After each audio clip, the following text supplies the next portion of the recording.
Está reaberta a sessão.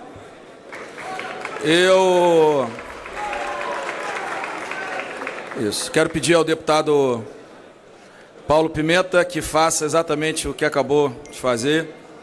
Isso é uma sessão que tenho certeza que nenhum de nós está feliz de estar aqui hoje, muito menos de colocar no microfone da casa um bonequinho desse. A lista de presença registra o comparecimento de 356 senhoras deputadas e senhores deputados. Passa-se a ordem do dia. Representação número 1A de 2015, do Partido Socialismo e Liberdade e Rede Sustentabilidade. Discussão e votação da representação número 1A de 2015, em desfavor do deputado Eduardo Cunha, que solicita a abertura de processo disciplinar com o objetivo de apurar prática de condutas incompatíveis com o decoro parlamentar, tendo como parecer do Conselho de Ética e Decoro Parlamentar pela perda do mandato. Relator, deputado Marcos Rogério. Recurso 107 de 2016, tendo parecer da Comissão de Constituição e Justiça e de Cidadania pelo não conhecimento do recurso número 107 de 2015, dos recursos números 108 e 114 de 2016, apensados e do aditamento ao recurso número 144 de 2016, apensado por intermédio do requerimento número 122 de 2016 da CCJ e pelo não provimento do recurso 144 de 2016 para manter a decisão do Conselho de Ética e Decoro Parlamentar que julgou procedente a representação número 1 de 2015. Esta presidência concede permissão de acesso às dependências do plenário ao senhor Marcelo Nobre, advogado do deputado Eduardo Cunha. Concede a palavra ao relator no Conselho de Ética, Marcos Rogério, por 25 minutos.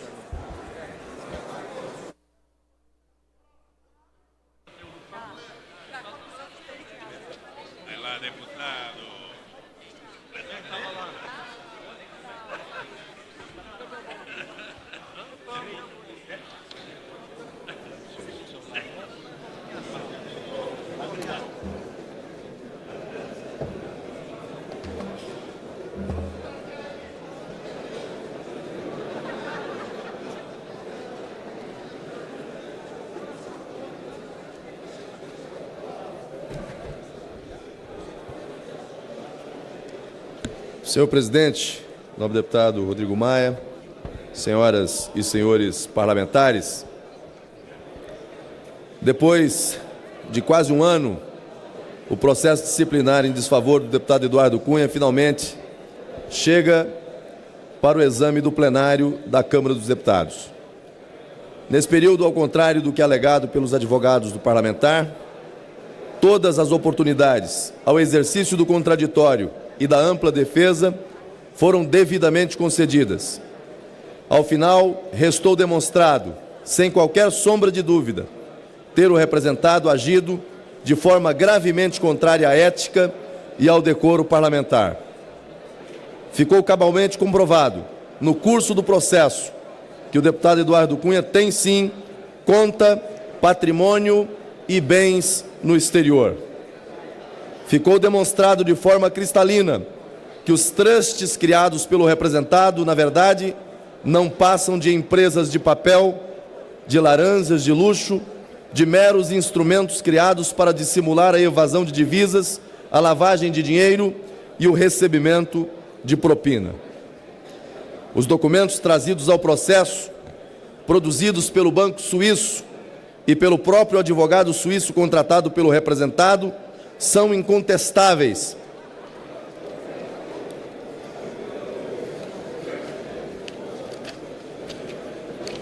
No sentido de que é Eduardo Cunha o responsável pelas contas na Suíça, de que é Eduardo Cunha o verdadeiro cliente do Banco Julius Baer e de que é Eduardo Cunha o verdadeiro dono do dinheiro. Em todas as contas analisadas, inclusive a Netherton, é Eduardo Cunha que recebe a correspondência bancária, que gerencia a conta, que administra os riscos, que é o titular do patrimônio. As empresas de papel criadas pelo parlamentar podiam ser por ele extintas a qualquer momento, de forma unilateral, não gerando nenhuma eficácia civil ou tributária em relação às leis brasileiras. O próprio advogado suíço, contratado pelo parlamentar, afirmou ao Conselho de Ética que a empresa Netherton, criada pelo representado, possui capital social no valor de $2 e não exerce qualquer atividade econômica. Ainda assim, buscou o representado fazer a Câmara dos Deputados e a sociedade brasileira acreditar que o patrimônio de $2,5 milhões que se encontra bloqueado na conta na Suíça era da empresa e não dele. Durante anos, o deputado Eduardo Cunha omitiu à Câmara dos Deputados e nas sucessivas declarações de imposto de renda apresentadas à Receita Federal a titularidade de milhões de dólares no exterior.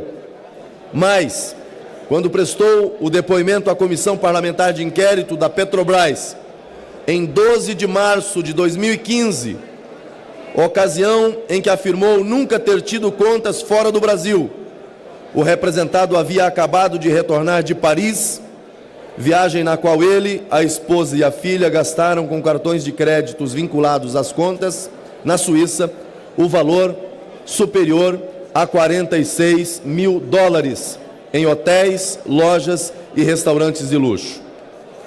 Quando estes números são somados às demais despesas realizadas em outras viagens para a Europa e os Estados Unidos entre 28 de dezembro de 2012 e fevereiro de 2015, verifica-se que os valores gastos são completamente incompatíveis com os rendimentos lícitos declarados pelo deputado e familiares. Por sua vez, pouco tempo depois da oitiva na CPI, o próprio representado tomou a iniciativa de contratar um advogado suíço para requerer o desbloqueio de suas contas no exterior, conforme ficou demonstrado em depoimento prestado pela testemunha de defesa, Dr.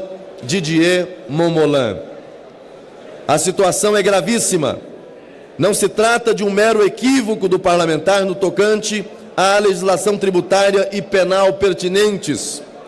Trata-se, na verdade, da criação de instrumento para tornar viável a prática de fraudes, uma escancarada tentativa de dissimular a existência de bens, tudo feito de modo a criar uma blindagem jurídica para esconder os frutos do recebimento de propinas, sendo tudo confirmado por testemunhas e documentos. Não foi só uma simples mentira, uma mera sonegação de informação.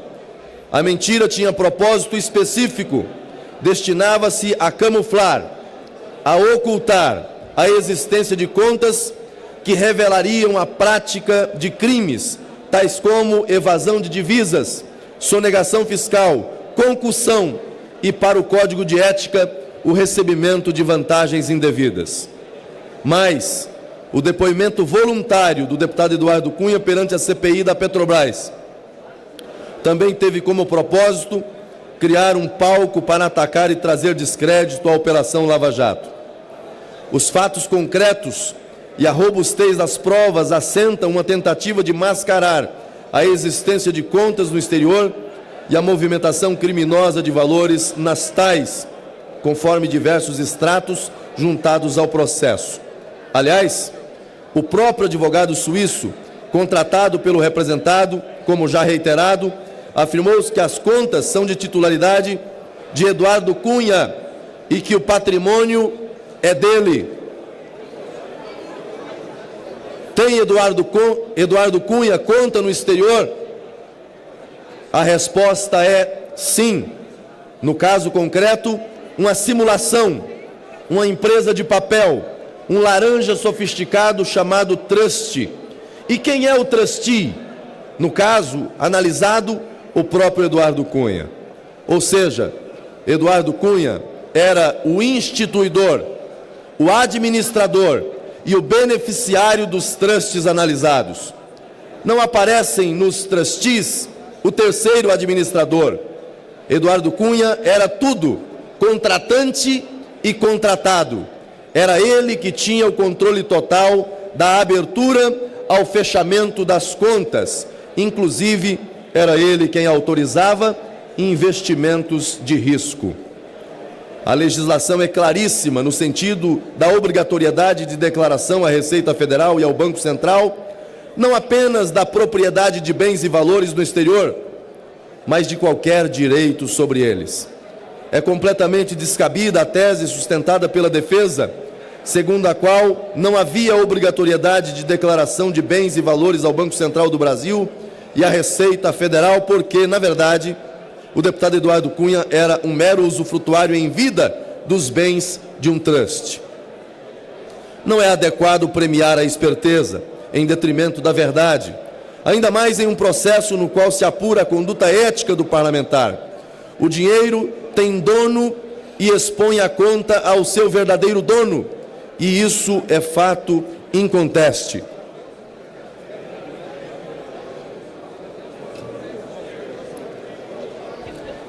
É verdade que o deputado Eduardo Cunha, no último ato da instrução perante o Conselho de Ética e Decoro Parlamentar, ainda tentou alterar a estratégia de defesa, passando a afirmar que havia cometido um equívoco ao usar a expressão usufrutuário em vida.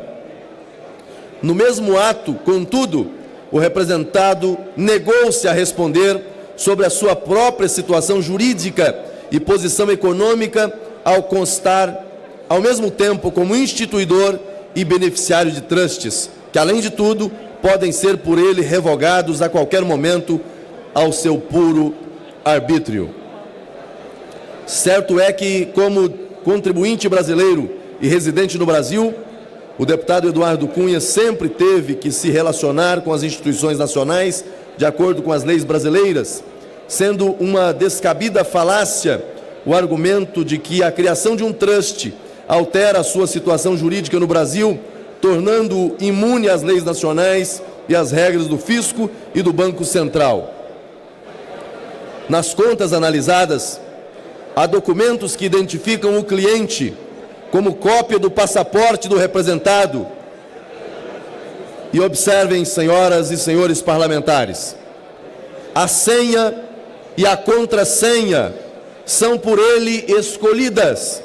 A contrassenha de uma das contas, vale dizer, é o nome da mãe do representado. Mas as assinaturas presentes nos diversos formulários bancários não são dos procuradores dos trustees, a quem teoricamente caberia administrar os valores e gerenciar os riscos da propriedade, mas são do próprio Eduardo Cunha.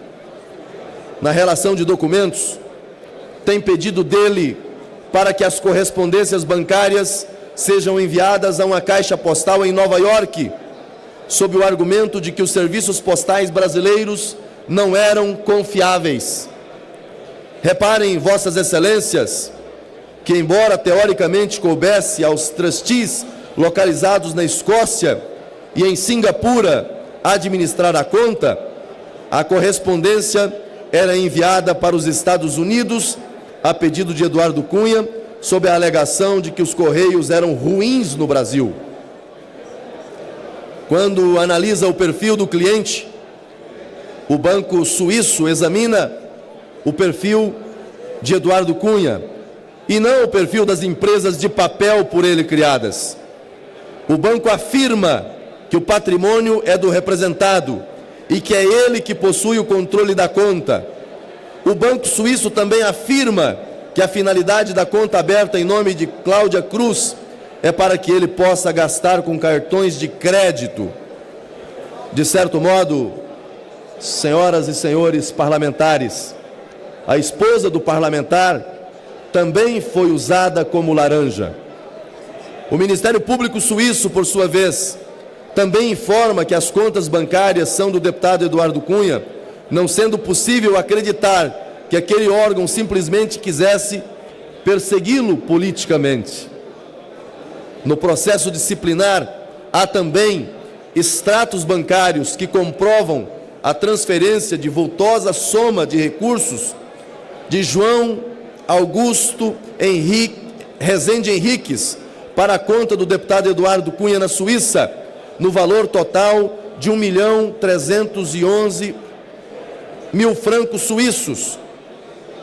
Repito, no processo disciplinar, há também extratos bancários que comprovam a transferência de vultosa soma de recursos de João Augusto Rezende Henriques para a conta de Eduardo Cunha na Suíça, no valor superior a 1.311 francos suíços, que corresponde em torno de $1,5 milhão de dólares.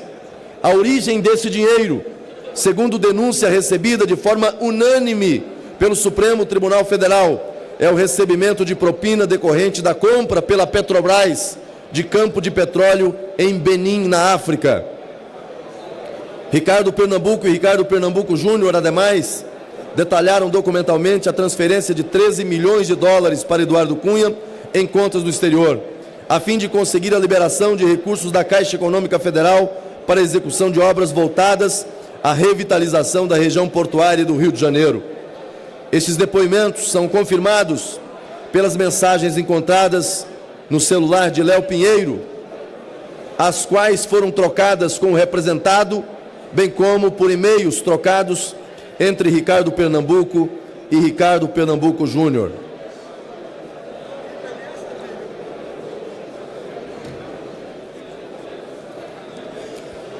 Senhor presidente, senhoras e senhores parlamentares, há diversas provas que revelam ter o representado, mediante pessoa interposta, elaborado e apresentado requerimentos na Comissão de Finanças e Fiscalização da Câmara dos Deputados, ato privativo de parlamentar, com a finalidade de constranger Júlio Camargo ao pagamento de 5 milhões de dólares.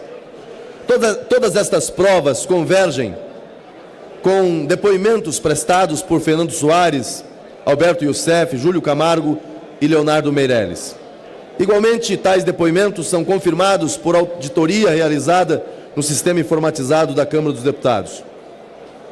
O representado, em sua defesa, apenas lançou mão de um engendrado jogo de palavras, tentando transformar o processo em uma discussão acadêmica sobre o Instituto do Trust, nada mais do que isso.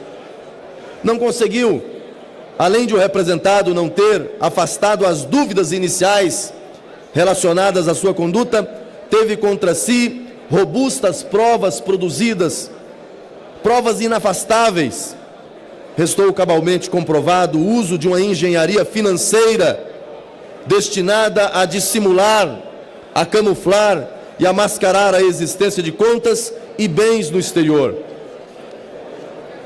Além de tudo isso, o representado buscou utilizar a CPI da Petrobras como um palco para tentar barrar as investigações efetuadas pela Lava Jato. Assim fazendo, mentiu e omitiu informações relevantes à Câmara dos Deputados e mentiu também sobre o recebimento de vantagens indevidas. A considerar todos esses fatos incontestes, a pena de perda do mandato revela-se plenamente adequada, necessária e proporcional. Além de se tratar de aplicação adequada do que o Código de Ética desta Casa prevê, a cassação não tem efeito somente quanto à punição individual, mas demonstra o compromisso desta Casa com a ética e o decoro parlamentar, no caminho de resgate de um pouco da dignidade perdida pelo Parlamento diante da sociedade brasileira. O caso do deputado Eduardo Cunha terminou por se tornar o escândalo mais emblemático já visto por este Parlamento, seja pela gravidade dos fatos, seja pelo cargo então ocupado pelo representado, o de presidente da Câmara dos Deputados. Vimos durante o processo uma trama digna de roteiros policiais, com a prática de crimes como evasão de divisas, lavagem de dinheiro, sonegação fiscal, corrupção passiva e concussão. A criação de empresas de papel ou de laranjas de luxo para viabilizar o recebimento de propina e gastos astronômicos no exterior servem apenas para evidenciar ainda mais as graves ofensas ao decoro e à ética parlamentar. Ressalte-se mais uma vez, não se tratou de mentira inocente. Houve, na verdade, a prática de uma mentira descarada, realizada com a finalidade de atacar a Operação Lava Jato, esconder a prática de crimes graves e o recebimento de vantagens indevidas no exterior. Afora o conteúdo do processo disciplinar, as investigações dentro da Operação Lava Jato confirmam a cada dia as apurações feitas pelo Conselho de Ética e Decoro Parlamentar, não deixando dúvida da ocorrência de quebra de decoro parlamentar num espectro de condutas antiéticas de proporção talvez ainda maior do que já se verifica conhecido.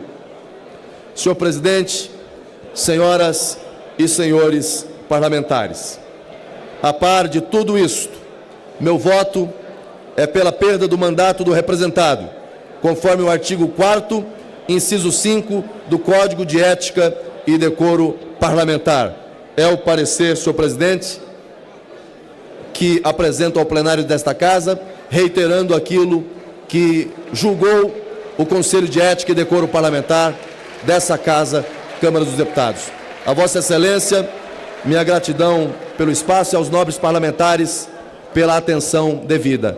Reitero a Vossas Excelências o que não é necessário dizer, que o papel do relator, como o de todos que aqui funcionam como julgadores, não é cômodo e não gera prazer a nenhum de nós.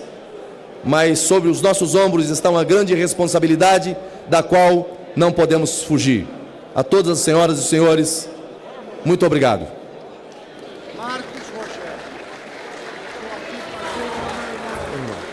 Concedo a palavra ao senhor Marcelo Nobre, advogado do deputado Eduardo Cunha, por 25 minutos.